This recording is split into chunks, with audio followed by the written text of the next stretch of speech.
Yeah. All of these blessings that we're talking about are all before or after the food. So we've mainly been talking about before the food. Okay. We have touched upon here and there the brachas after the food, but yesterday the main discussions that we were talking about were before the food, and it is interesting because we really should discuss after the food. For example, on these dates, when you recite a shahakol on the dates, so what is the after blessing? Dates are from the 7 species, but if you have date honey, you recite a shahakol, right?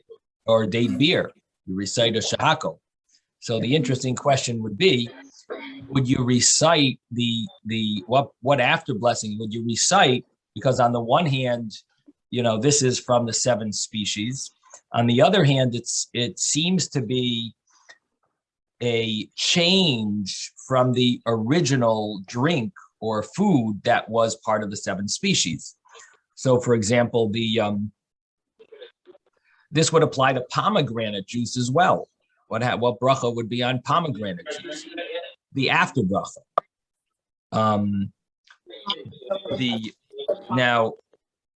Even we know that all juices, we always say shahakol in the beginning, except on wine and olive oil, which we learned about. I don't know anyone that drinks it, but we did learn about it. But the other, all juices, we always said shahakol. So what would be the after blessing on fruit from these 7 species? So that's an interesting question. The answer is that it's boirei nefashos. We actually don't give it the full-fledged category of the 7 species, which gets a whole paragraph blessing called the al ha'etz or al ha'michya. We don't give it that. When you only say a shahakol on it, after blessing, you can just mute everyone here.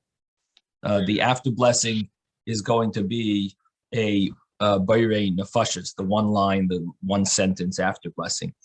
So that touches, so it does touch upon what we learned about, what we mentioned yesterday. Now, I wanted to make a quick comment to Susan. Yeah. Her questions are usually before the class and after the class, just like the blessings.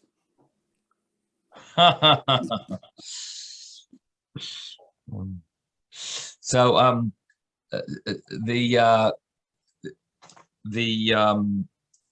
discussion yesterday was really based on something that's written in the Code of Jewish Law in Chapter 202, where the Rabbi Yosef Kairoi, known as the Beis Yosef or the Mechaber, he mentions there that when you press dates together by hand and you make some type of dough from them, because you're pushing them together, making them into like a dough-like substance, you take out their seeds. So the bracha doesn't change, and the bracha is boirei pri ha'etz, and in the end, the bracha is the al ha'etz, the al pri ha'etz, the special bracha for the 7 species. Now, the Ramah brings in, according to this, the same law would apply to some type of a jam, maybe like a plum jam, or that you would recite on that bracha. You would recite a boirei pri ha'etz on a jam. That was the addition of Rabbi Moshe Isserlis, the Ramah, and he's adding that would seem to be the same law. Now, then he says, but some say to recite on it a shahakol, and that is that Trumas Hadesh, and that's the source of that, is what we've been talking about for the last 2 days, is this opinion that's brought, which also mentions Rashi. This opinion learns that Rashi holds this as well, that once the form has changed, the bracha would go down, would be downgraded to a shahakol, and that was the Trumas Hadeshin's opinion.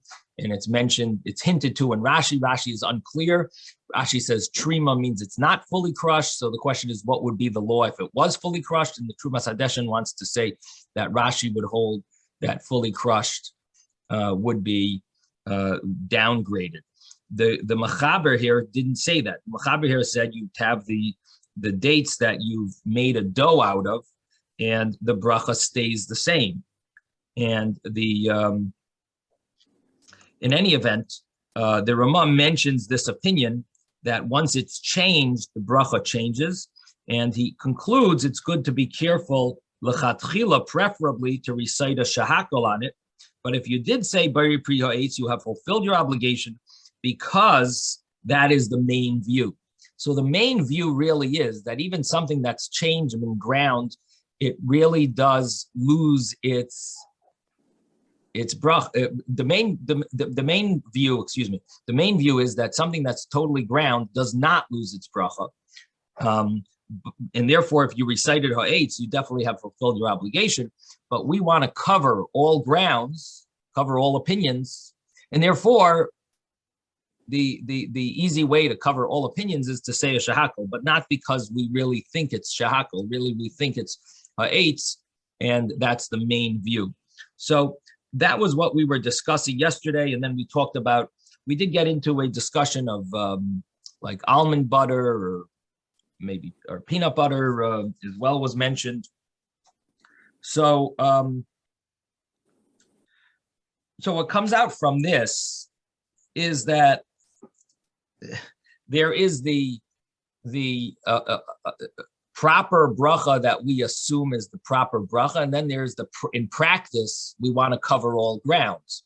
But there is a little problem here, and the problem is what Susan just asked is, so what would the after blessing be then if you're not sure what to recite on these foods? Let's say this jam. Let's say a jam was made out of figs, a fig jam or a date jam or some other jam that you made the jam out of. And now, with the jam, we're going to tell you to recite a shahakol on the jam, right? That's what we just learned. The Ramah says you want to cover all grounds. Say shahakol, even though we think that probably the ha'etz is more correct. That's the way at least the Ramah concludes. Ki kain nira ikar, but he says better say shahakol, you'll cover all grounds, but that doesn't help us for the after bracha, because the after bracha you're really going to be stuck because you don't have such an option for an after blessing. Again, for the first blessing before the foods, there is a way to cover all grounds. There's one bracha that covers everything. It's called shahakol, the bracha that everything God created by His word. That bracha covers all things. And so if you're ever not sure and you recite a shahakol, you fulfill, you're okay. However, the after bracha, there is no after blessing that covers all foods. You don't have a one size fits all for the after blessing option.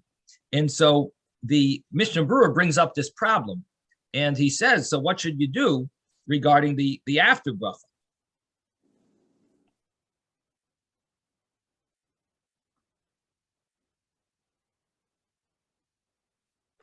So he says, regarding the after blessing, there's no way out. You don't have this one size fits all.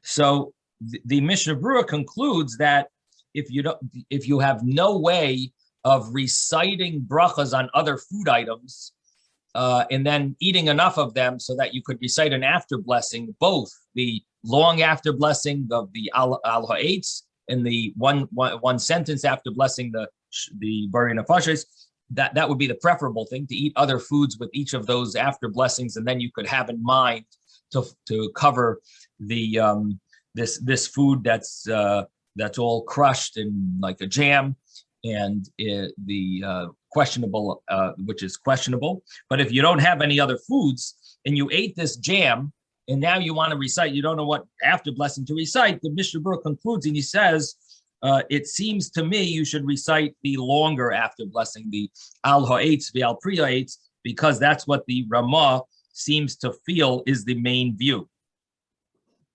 So that is an interesting point, that you could be reciting a shahakol in the beginning, and then recite at the end a al ha'etz v'al pri ha'etz.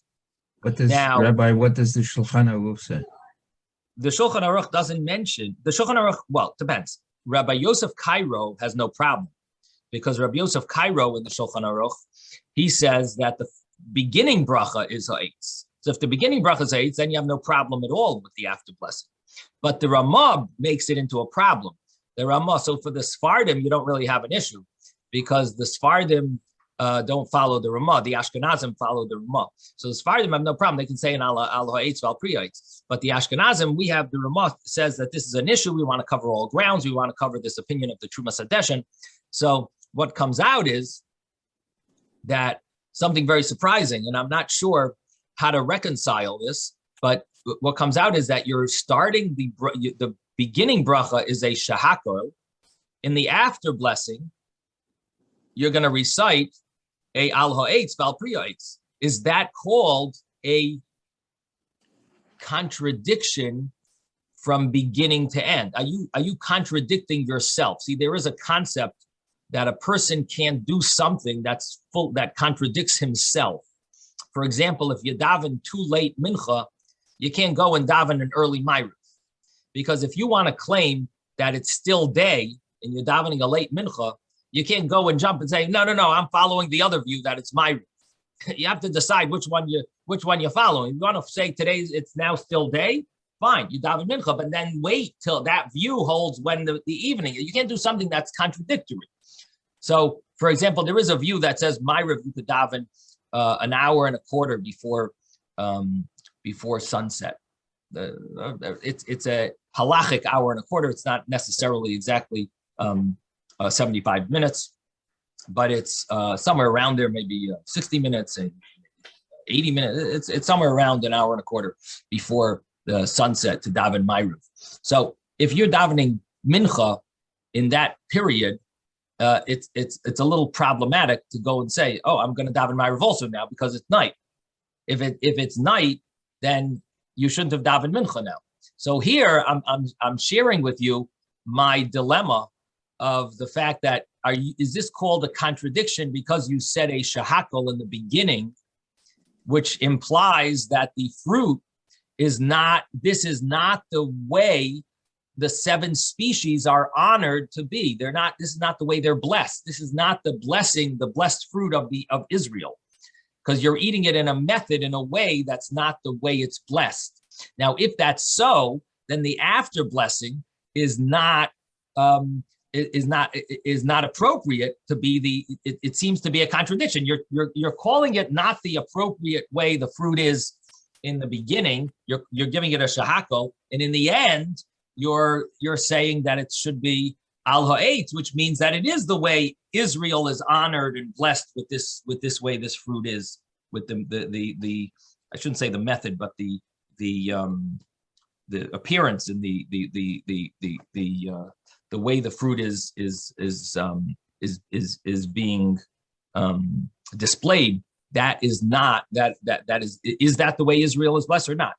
Now, I should say that it seems from the Mishnah Berurah that it's not a problem, and I'm guessing the reason is because shahakol is such a generic blessing, so it doesn't mean that you are claiming that it's not, this fruit is being eaten in a way that Israel is not blessed with it. You're just saying a generic blessing in the beginning, which is not exactly a contradiction to the end. Because shahakol is such a generic bracha, it doesn't prove that you're eating a fruit. It doesn't mean that you're saying, it doesn't mean you're claiming that the fruit is not a properly honored way of eating this fruit and blessing Israel. So that's what it seems like. So you're going to say a shahakol in the beginning and a al ha'etz at the end. We have a few questions, and Ezra had his hand up. Ezra? Well, I'll give you a controversial solution. Okay. Everybody becomes Sephardim, and it's not a problem anymore. How much do you make on each of your conversions? Okay. I make nothing, Rabbi. Absolutely nothing. You get a Listen, blessing. I'm all very fond of the Sephardic way of the Sephardic traditions. They're much more strong in their Yiddishkeit on their traditions than the Ashkenazim. So they're much more passionate. So I'm all for it. I think we should all be Sephardic. They're very passionate about Yiddishkeit. Okay, yes, Ruvain. Okay, can you hear me? Yes. Okay, just like you're calling Shahakel a generic, all-inclusive blessing before, why Right. can't you say that the Berena Fashes is a general, all-inclusive bracha achrona? Now that's a good question, especially because if you know knowing the translation of the bracha, it seems like it pretty much includes everything. Chesroinon means anything that they need. Al kol masha barasa with everything else. It sounds like a generic, very general, inclusive, all-inclusive bracha. The problem is that it says it's brought in the code of law that bracha does not cover al hamichya situations, and so it wouldn't suffice. Now. So in other words, it sounds like it should, but it doesn't. It's brought in Shulchan Aruch that it doesn't. So it ends up being a problem, the after bracha. Now, the truth is, I'm just thinking now that it could be the reason is because if you're satisfied, there are opinions that once you're satisfied, if you eat to the extent of satisfaction, you would be obligated in reciting the bracha about Eretz Yisrael and about Yerushalayim. You're obligated al haaretz hatoiva asher nasan lach. So it could be that's why it's not going to cover, because you don't mention Israel in the bracha of Bar Nefesh. It's just a thought. I have to think about it and check it up, but that's maybe an explanation. Okay, Susan, you had a question. Okay, am I doing the wrong thing when I make bread with dates and raisins and totally destroy what it originally looks like? Am I doing No. First of all, you're not using any of the five grains, so there's nothing to talk about. Okay. But the issue with ruining that issue would only apply if it's by truma. We spoke about ruining the fruit, but there is no prohibition of eating. Truma means inedible, correct? No. Say that again. Truma means inedible, not no, edible. Truma does not mean inedible. Truma means holy foods that were supposed to be given to the Kohen, or maybe were given to the Kohen, and they're approximately 2%. It's either 1/40th, 1/50th, or 1/60th, which means approximately 2%. And the person gives that to the Kohen as part of their tithings. So some was given to the Levite and some was given to the Kohen. So that's called Truma. I have a question about who is a Kohen? Who is a Kohen? A Kohen is someone that's a descendant of Aaron. They're all from the tribe of Levi, but they're from that specific family within Levi that's from the tribe of Aaron, and they're the Kohanim. And can you tell by the last name of the person? You sometimes can. It sometimes symbolizes that they are Kohen. Like a lot of times the name Cohen often means Kohen, but it's not definite. Okay. It's often that way. Just like Levi often is a Levi, but it's not automatically that way. And sometimes there are some other names that are popular among Kohanes, like Kagan or Kaplan. Katz is So there are some names that are popular among the Kohanes that I think Rappaports are Kohanes. I think there are certain names that were like signify the lineage, in other words. Pretty much, There are some by the name of Azulai. Which Azulai. Yes, that's the Sephardic part. Yes. Wow, how That's an interesting one. Very Right. interesting. Very Thank nice, Ezra. Right. But is that lineage is through the father? It's always. Right. Right. The last name Azulai would be that's a right. So there are some names that give you a little hint, but it's not definite. It's not definite. Also, a person could lose being kohen. Sometimes people are kohenim, but they lose that option. You can't become a kohen even if you pay a lot of money, but you can lose being a kohen, and that is if a person marries a woman that a kohen is not allowed to marry. So the children end up losing any children that comes from that marriage. The children are now non-kohenim. They're called chalolim, cholos. They're called a cholol, and they lose their kahuna. And that is that's a sad thing that someone they lost their children lose it, and that's it. You can't get it back.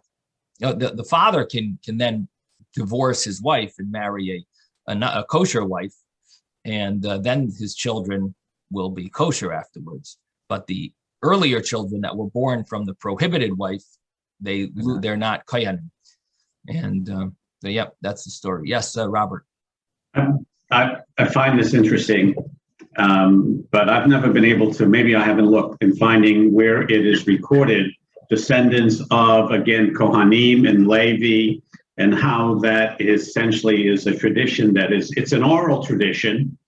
And again, all of that is a part of it. I think would be interesting for many of us, obviously, for Susan and for me, is to better understand, is there a section somewhere or a reading that talks about, again, how not descendancy from the priestly and how then it continues from generation to generation? Is there anywhere that deals with some of that interesting parts of our lives as Jews? Right.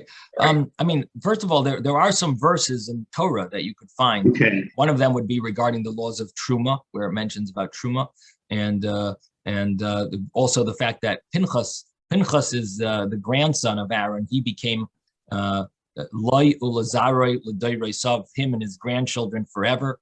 They are kohanim. So there is there's the verse there in the beginning of portion of Pinchas, but you could look it up. Okay. I don't know if you have the Art Scroll Tanakh, but it has a index in the back. Yeah. All right. It's the same thing with the definition of a mamzer and Right. why that happened, and then what that means consequential of children by divorce or Right. that is very interesting. I think for a lot of people, it's a gap in many of our knowledge of, our religion, for lack of better for words. sure. Yeah. It's one of the Rabbi- biggest problems rabbis have to deal with is how to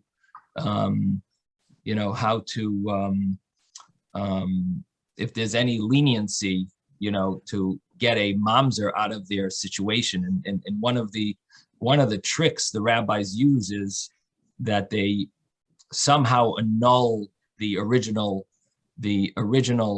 marriage in order to make that this child is not a mamzer. There are certain methods that sometimes work according to halachic standards that they're able to ruin the original marriage, even though officially the marriage, because a mamzer is someone born from someone who's married to one wife, and a woman who's married to one husband and then has a child with another man.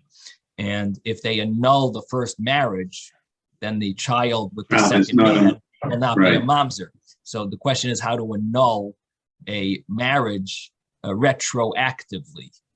And the same thing with aguna also. Again, Right. Aguna would be a similar thing. Yeah. Okay, so let's Ezra. Yes, Ezra. Okay. I think you could probably find some information about that in Masechet Kiddushin. Yeah, that's If true. I'm not That's true. mistaken. Yuchsin. Yeah. Yeah, Sarah Yuchsin. because there they talk a little bit about what happened when they returned back from Babylonia. Yeah, good idea. There's a tractate that you might want to. Yeah, good idea. Good idea. There's a tractate Kedushin that talks about the yuchsin, the yichus of how far you have to look back into the family in order to be able, in order to marry them, and how they would look into the koyanim to make sure that they're kosher for the the priesthood. That was also something. That's also something maybe to look into. But anyway, if you want to do research on it, there's definitely a lot of It's interesting, because here in Panama, there's a whole issue of anusim, and they're coming back to Judaism and politics, whatever we want to call it, relative, to that as well. Sure, yeah. Okay, interesting, Robert. Yes, Ben. Yeah, I wanted to say it was interesting to me that you used the word halal. Is that chet lamed lamed? Yeah. Halal, today halal is usually in a war. Halal. It's what? gets killed in a war, that's a halal. Well, in the Torah also it uses the word halal. Halal means a hole. Yeah. It literally means a hole. Someone was wounded with a halalim. I thought the loss of life. What? Halal is the loss of It's also life. dead, a loss of life. Well, okay, maybe that's Halal is a void. a void. It's a hollow. It means hollow. Halul. Right. No, chet lamed lamed, halal. Is hollow, right? It means hollow. Yeah. But kol nagea b'chalul. Halul is hollow. Right. But halal is a casualty from war. Right. Okay, but I think it comes from the same etymology. Same root, but it's different words. Right. Isaac, did you want to say something? Oh. So how is the Kohen a halal is what I'm saying. Is that because they are lost something? I'm not exactly sure the etymology. I didn't really think about it, but it's he basically loses his kahuna. Yeah. A kohen loses his kahuna. And, There's a casualty of his father's deeds. Right. Is what it is. Okay. Yep. Rabbi. Yes, Moshe. Do you say fresh is challah over millet bread? I mean, can you do the same thing? You say the bracha to take off the truma for them? And I'm just curious to know. So again, you jumped from challah to truma. No. With the millet bread, I was just curious. Millet. The thing is that you don't separate challah from anything but the 5 grains. I see. So you wouldn't have to separate challah, but you would have to separate truma if you lived in Israel. If you have millet from Israel, Truma, maybe. Right. I mean, I'm not sure actually all the rules of in Israel, but I would think that it would be subject to truma. Okay, let's. So now that we've spoken about the after Rabbi. bracha. Yes, David. I wanted to ask, you were just mentioning the idea of the contradiction between the first blessing and the after blessing. Yeah. So this is what we were speaking about last week when we mentioned about rice, because those who hold that rice is a beremi and amazonas, but they're not making an alamich at the end, is a complete contradiction of the blessings. That's an interesting point you bring up. Now, the question is that the al hamichya bracha. See, I don't know if it's the same, and I'll tell you why. The al hamichya bracha is not dependent on it doesn't necessarily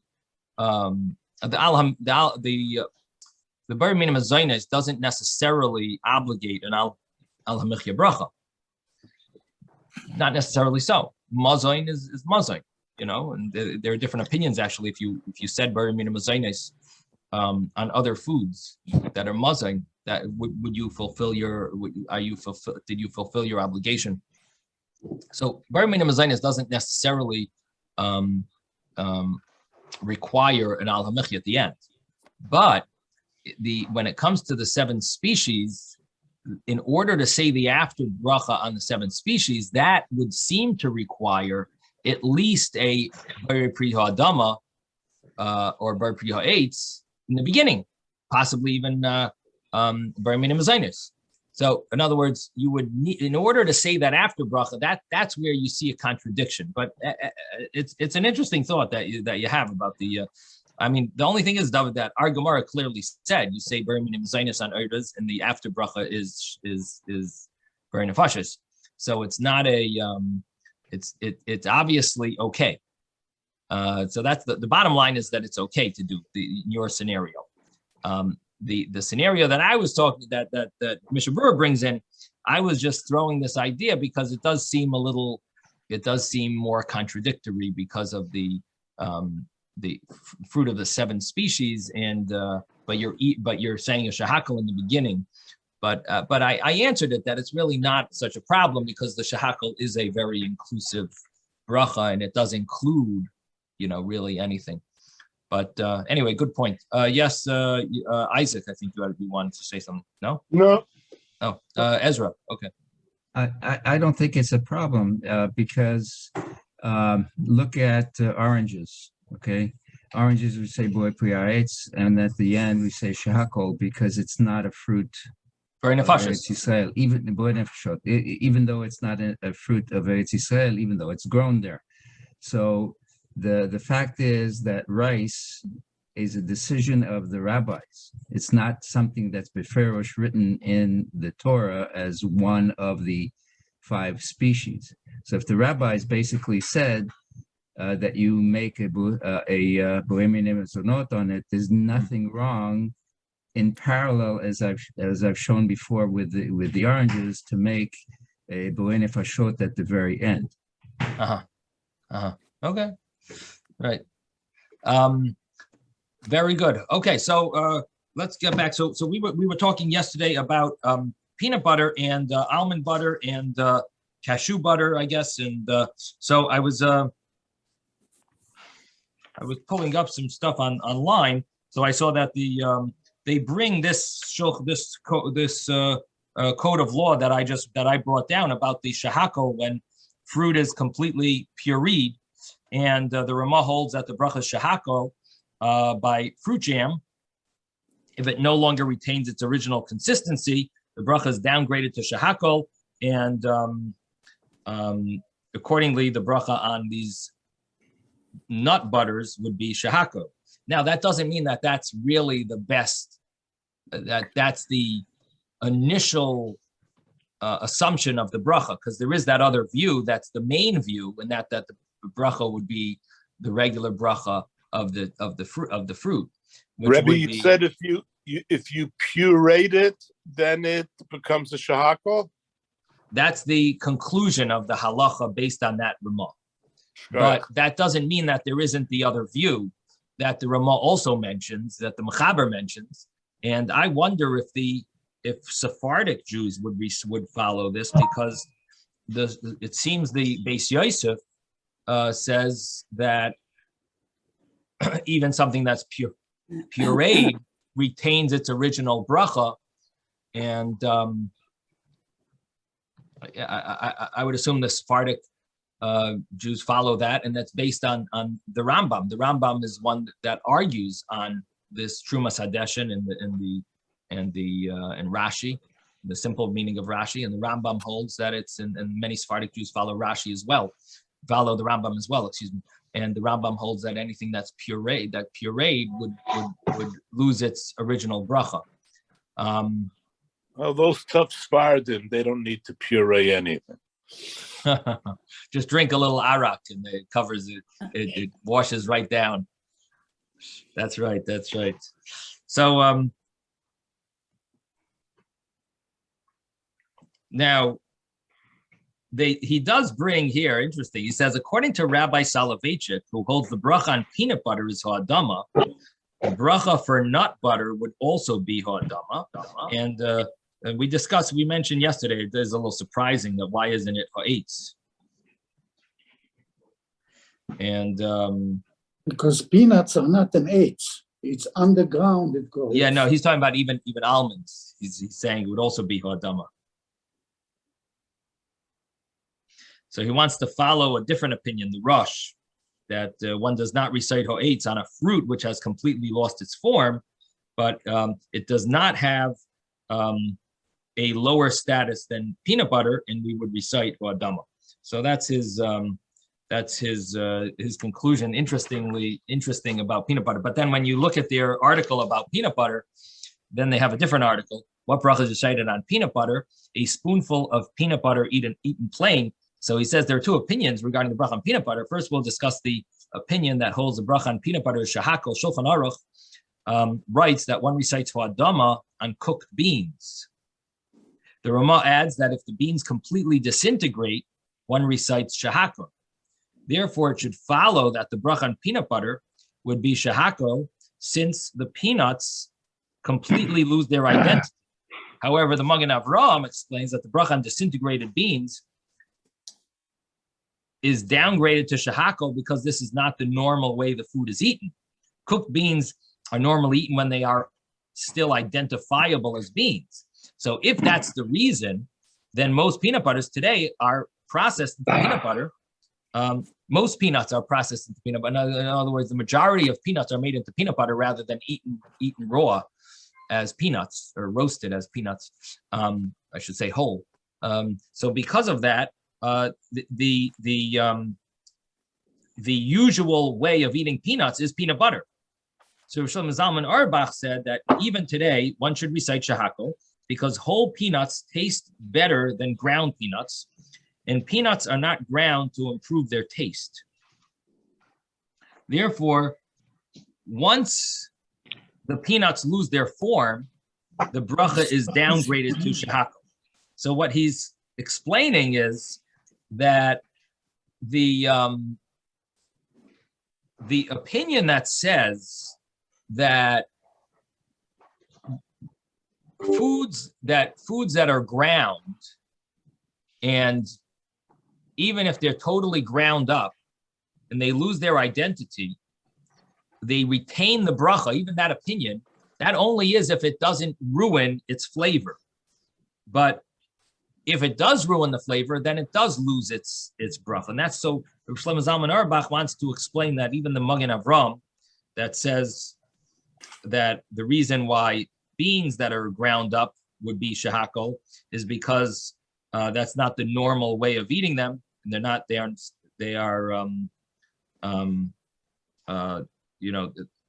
peanut butter would be a exception because the normal way to eat peanuts is peanut butter.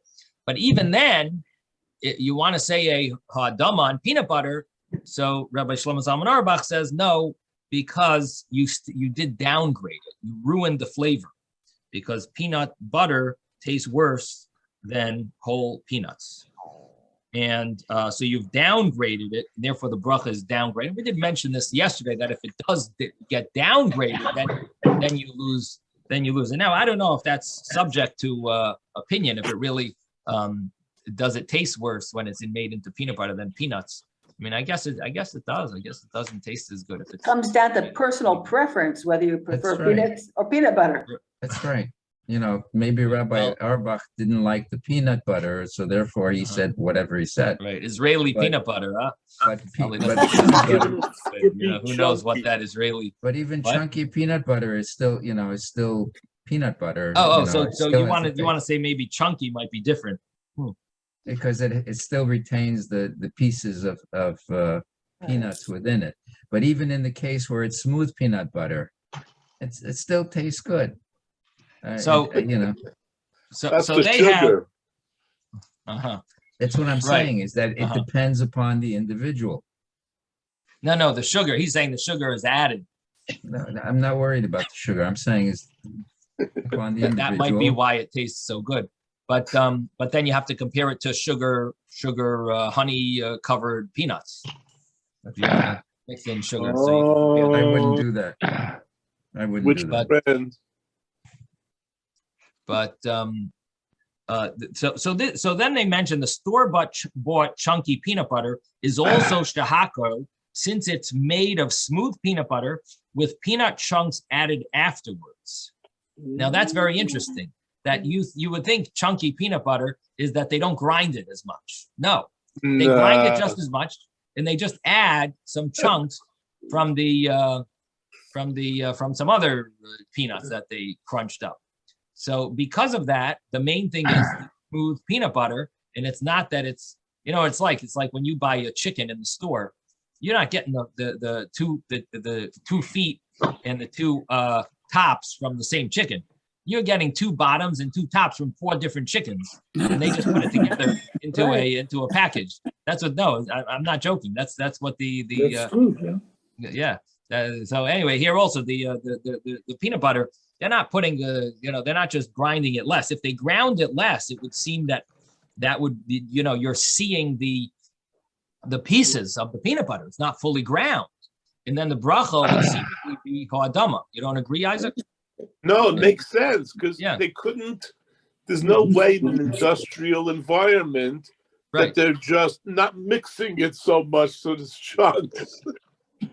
Yeah. Everything is measured to the millimeter. Right. Right. It's so in any event, what I did miss out on is there is one more article from the OU about the other view, and I guess maybe I'll try to bring it tomorrow.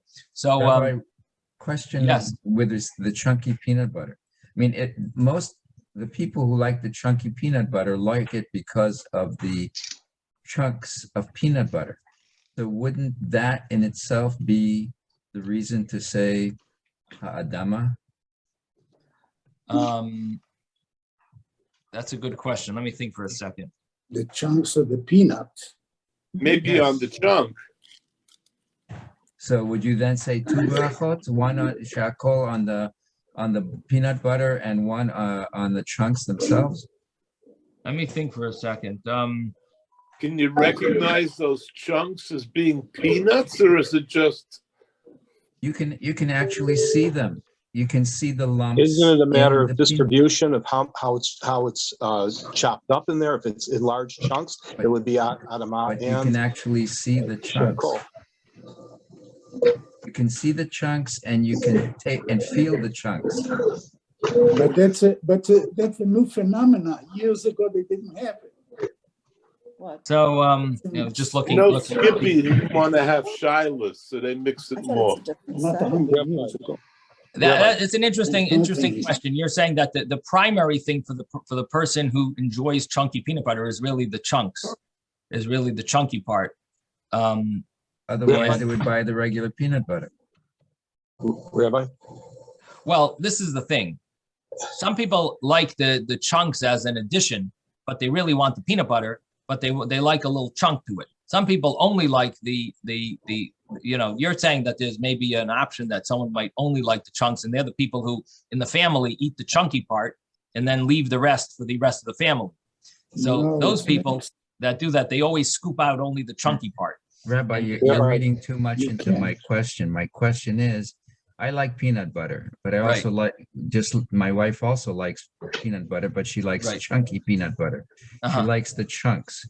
So therefore, in that sense, it's not, if I just wanted the chunks, I would have had regular peanuts. Then why even worry about the peanut butter? Well, you wanted a little ground up with a little, some liquidy. There's a reason, Rabbi. Liquidy element to it. But you like the chunks. I'm not sure. Maybe it would need 2 brachos. I have to think about that. I don't know. Rabbi. It's a good question. Rabbi. Yes, Moshe. No, there's a place in New York I heard about that. They make peanut butter there, and and they make chunky peanut butter and they make smooth peanut butter. They make dry roast. Now, if a person wants and dry roasted, there's different kinds. There's other factors put into. There's dry roasted. There's dark roasted. There's different kinds of peanut butters. Right. So if in large chunks they want it with the cream, you probably say adama. Probably. Now, if there's an even distribution of the chunks in the peanut butter, or more chunks and less cream, then it's another factor involved. That could also require maybe 2 brachos or just 1 bracha because of the content of the peanut butter. But people are eating it for the purpose of getting the distinct taste of the peanut butter. If it's dry roasted or dark roasted, they want the peanut butter with the distinct taste of the peanuts that are inside of it. Just like almond butter, people like the taste of almonds. But they want it in a sounds good. Sounds good. It out on a piece of bread, Right. So Moshe is telling us about background noise. Oh, there's background noise. Let me mute everyone. So Moshe tells us that what we're talking about is in the commercial setting. So the chunky peanut butter is not really chunky peanut butter. It's peanut butter with some chunks from some other peanuts. But there are places where they actually do make their own peanut butter. If you go to one of those places where you actually have a machine that grinds it in front of you, and they grind up peanut butter, then the chunky peanut butter would have a whole different category, and that would probably be ha'adama. It would seemingly be ha'adama. Now, what is that similar to? It's similar to the difference between if you make your own applesauce or if you buy store-bought applesauce. If you make your own applesauce, the bracha is ha'etz. If you buy store-bought applesauce, it's the bracha is shahakol, because the store-bought is totally ground up in mush. The homemade applesauce, you always have little pieces. So the little pieces are going to be cause it to be ha'etz because it's not totally ground up, and you can see that it's applesauce. You see it's from apple. You see the pieces of the apples, little pieces here and there. So the bracha would be ha'etz. So that would be the same thing, probably like the peanut butter. That's homemade peanut butter. Okay, I think we've discussed this at length. Should we move forward? Any other last questions before we move forward? Okay, so the next Gemara talks about shatisa. Rabbi? Yes. So it seems that everything that the brachas are all going according to appearance. What about scent? Like we spoke about roses. I don't remember what the bracha ended up being, but does scent play a role? Just as in the foods we're talking about, it's about appearance. Yeah, that's a good question. It doesn't seem to play a role here. It will play a role with regard to brachas on smelling fruits and herbs and so on. There is difference of there is a special brachas on scent, but not with regard to the brachas on food, just because it might smell different. It actually does play a role maybe in the sacrifices. In the bracha. It does mention that Hashem gets a good scent from it. Yeah, there is a discussion. There is an issue with wine that it spoils, and if it smells like vinegar but it tastes like wine, there could be an issue where preferably maybe you shouldn't make kiddush on it or something like that. But generally, I think it follows the taste. If it tastes like wine but it smells like, I have to look it up for sure what the bracha is. If wine tastes like wine but it smells like vinegar, it does, it's on its way out. It smells like it's going bad. It's on its way out, but it still tastes like wine. I think there, it's mentioned in halacha, this case. I just have to double check what it goes by. So that would be maybe an example of the smell playing a role. Okay,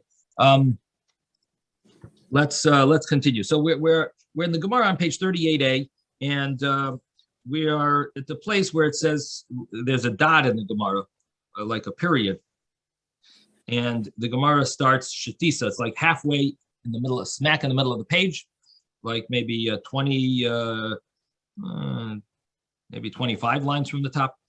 So the Steinsaltz is B. Thank you. That's like a show. We have people calling page numbers. Yeah. Okay, shtisa. When it comes to there's a shtisa means a type of food that's made from kernels that are roasted, and they're roasted when they're sweet, when they're roasted when they're moist, and therefore the flour that comes out of them is sweet, and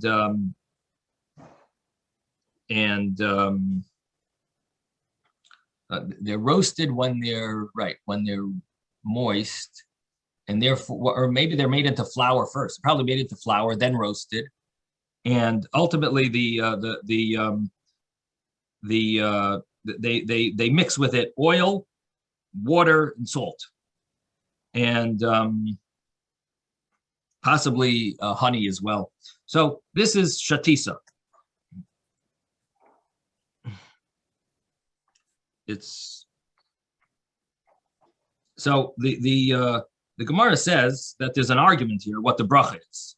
Then the Gemara tells us that it's not really an argument. It depends on what type of shatisa. Rav Amar Shakol Ni'abudvar. Rav says the bracha on Shatisa is Shahakol. Ushmul Amar Barimina Mezainis. And Shmuel says the bracha is Mezainis. So we have an argument, Rav and Shmuel, on what the bracha would be on this Shatisa. Now, what do you think the bracha should be?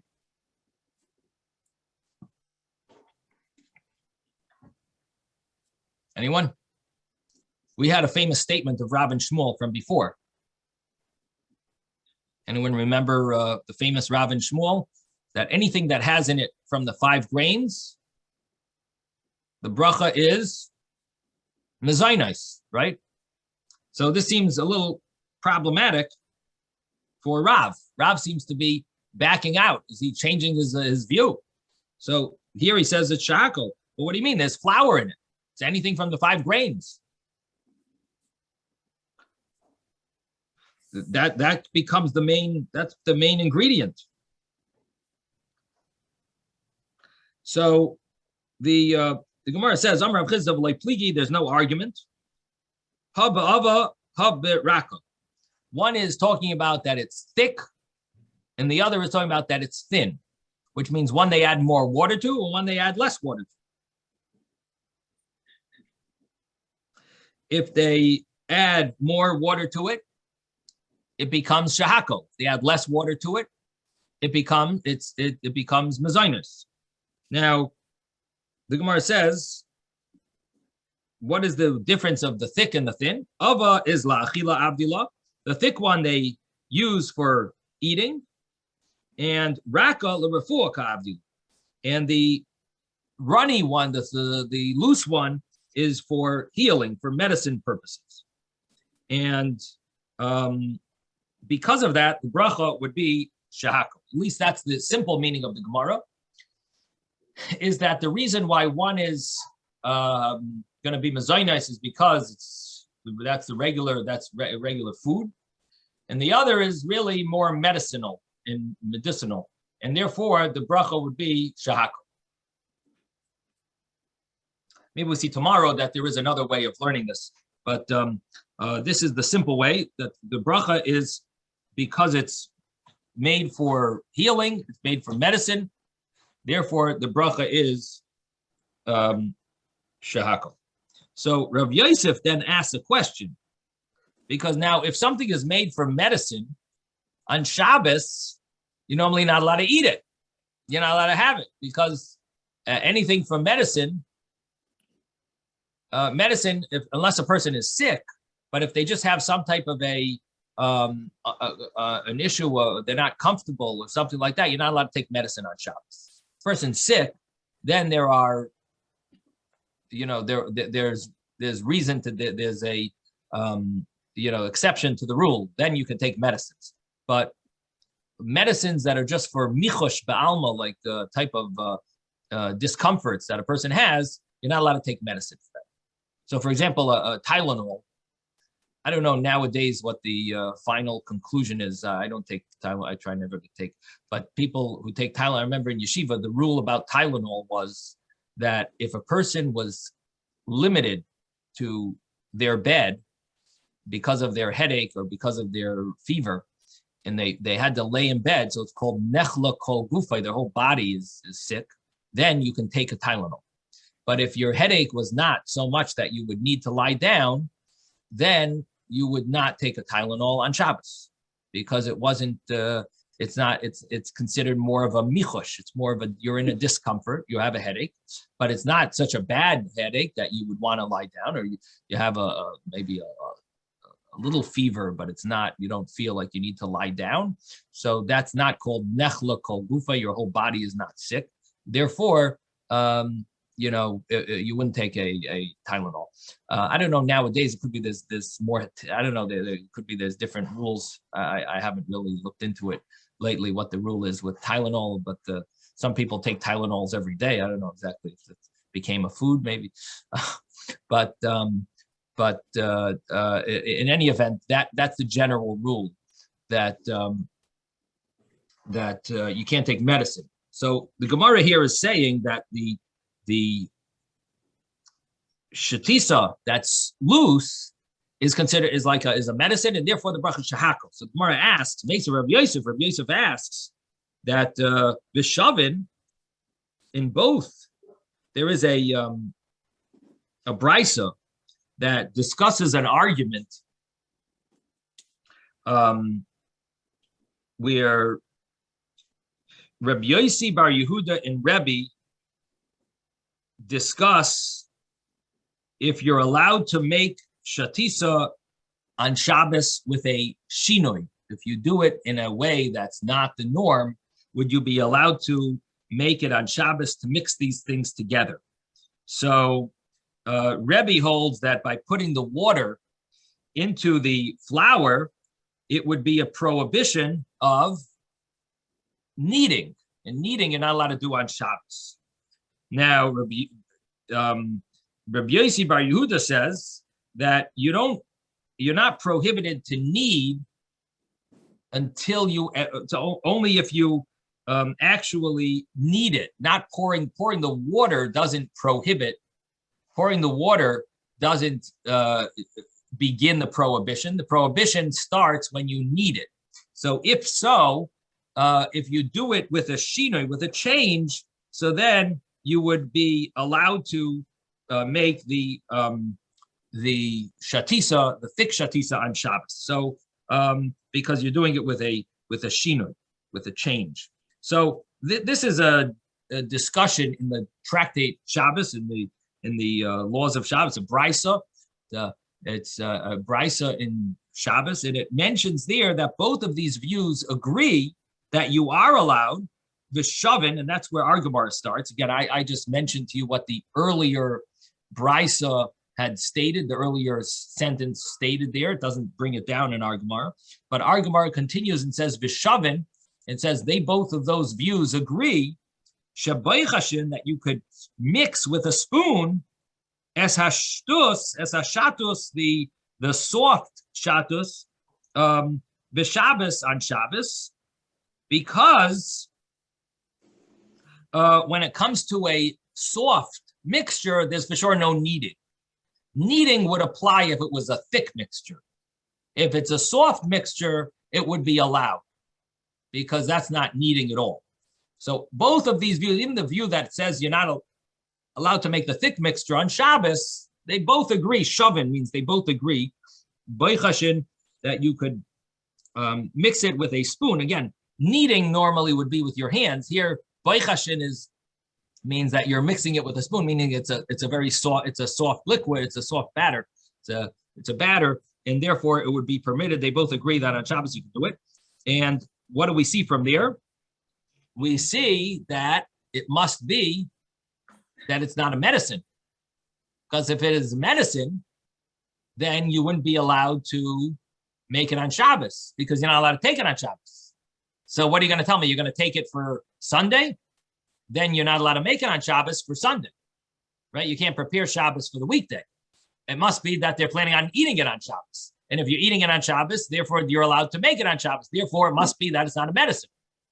So the Gemara says, the Brisa continues and also mentions another example. Shoisen, you could drink on Shabbos, Zeisoim Hamitzri.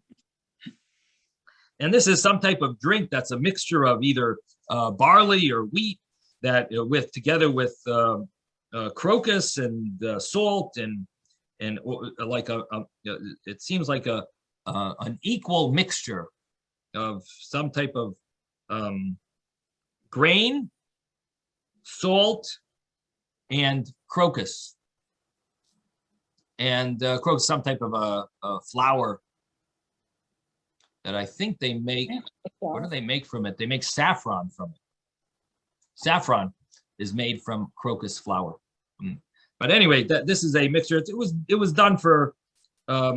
It seems like it was done. They used to use it for a medicine for a person's stomach. So, a person was constipated. A person had diarrhea. They would have this type of a drink. So both of these rabbis agree that you could use you could drink these on Shabbos, and you could make them on Shabbos, and you could make the shatos on Shabbos, and you could drink this zeisoim hamitzri, this Egyptian zeisoim, on Shabbos.